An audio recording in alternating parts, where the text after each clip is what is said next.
Hi friends, welcome to రీడిస్ channel. ఈరోజు నేను మహాభారతం పార్ట్ 17 చెప్పబోతున్నాను.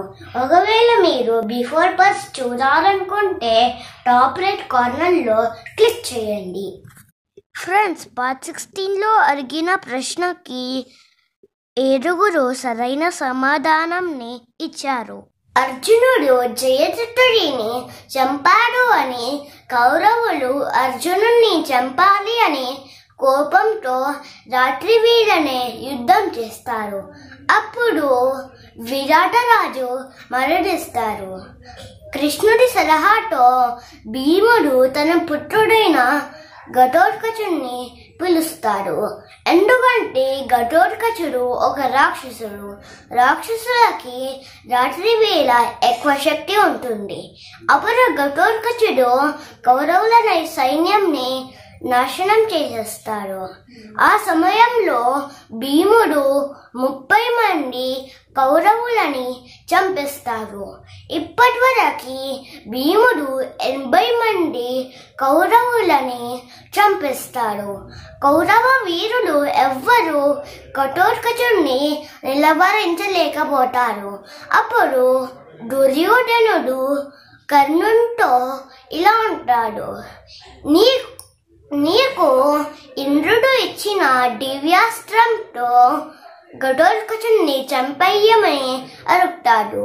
అప్పుడు కర్ణుడు ఇంద్రుడు ఇచ్చిన దివ్యాస్త్రంతో ఘటోత్కచుడిని చంపేస్తాడు.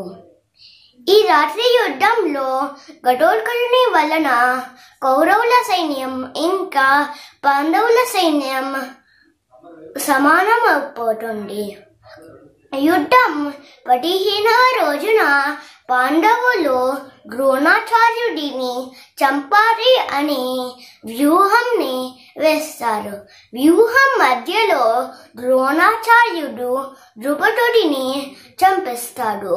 భీముడు అశ్వత్థామ అనే ఏనుగుని చంపేస్తాడు.